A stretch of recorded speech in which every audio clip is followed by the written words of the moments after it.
Dear students, today I am going to take up a humorous play from your English reader book. The name of the play is The Unwanted Guest, written by Saki. We all know a guest is a person who comes to your house to attend a function or an event, and we entertain them to the best of our efforts. But what happens if the guest is unwanted? Would you feel the same way? In this one-act play, we will meet a character who was unwanted in the house of host, and therefore she was compelled to leave the house. Hector U. Munro is known by the pen name Saki, and he was known for his witty stories. Now in this play, we will see how beautifully he added the elements of humor and justified its title. The play revolves around three characters. Let us see the names of the characters. Mrs. Bewhistle, she is an elderly lady. Clovis, her son, who is witty and young. Sturrid, their butler, and Jane Martlet, Mrs. Bewhistle's guest. Now students, two friends of Mrs. Bewhistle are scheduled to arrive at her house at the same time. Now she was informed that both of them had become bitter enemies. She could guess that situation could be adverse. So her son Clovis takes upon himself the task of tackling the tricky situation for his mother. The very first scene starts and we find Mrs. Bewhistle sitting on her dining table along with her son Clovis, and they are busy conversing about the arrival of their guest, Dora Bithose. Friend Dora Bithose is going to arrive on Thursday.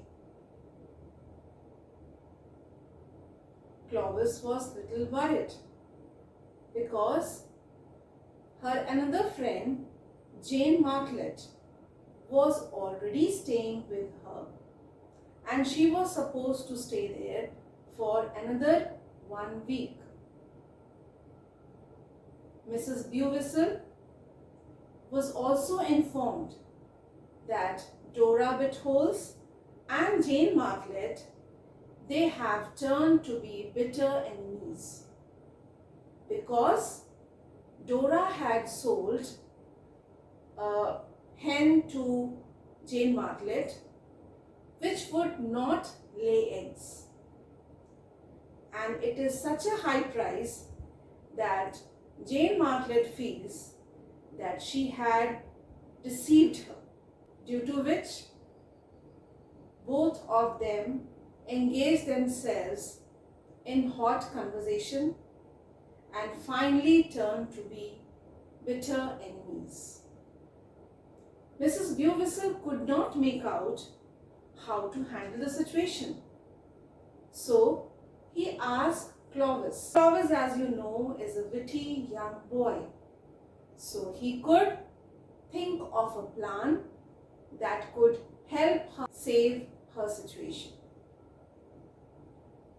With this, we come to the scene 2, where Mrs. Bewhistle leaves and Jane Martlet enters in the dining hall. Scene 2 starts.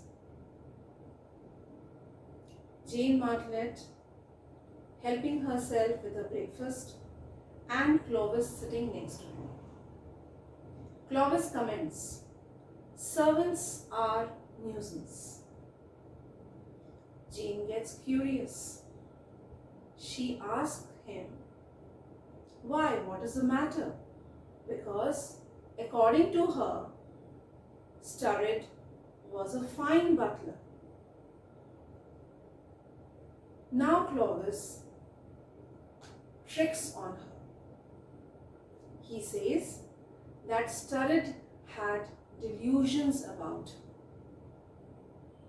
She becomes very inquisitive. Why? What for? Clovis says that she is considered to be Queen Anne, who was dead long back. And he heard him saying she ought to be dead, as she considers Jane the same. Jane was a little uncomfortable, could not believe her ears, finishes her breakfast and leaves the place. Now students, in scene 3 we come to the climax of the play. Clovis has already plotted the element of doubt in Jane Martlet's mind. In the dining hall, he finds Sturrid cleaning the table. He calls him and points out on the wall and asks Sturrid that Miss Martlet needs to see the inscription on the blade of the sword. She wants to note it down. Sturrid obeys. She goes to Jane's room, and you can understand what could have happened. Seeing Sturrid with the sword coming to her room frightens her. She comes out of the room running. The guest of Mrs. Bewhistle left the house as she wanted. So students, Clovis was clever enough to deal the situation, to trick on Jane Martlet, and finally he could save his mother. I hope you all enjoyed the play. And the more is about to come when we will take up this lesson in the class. Thank you.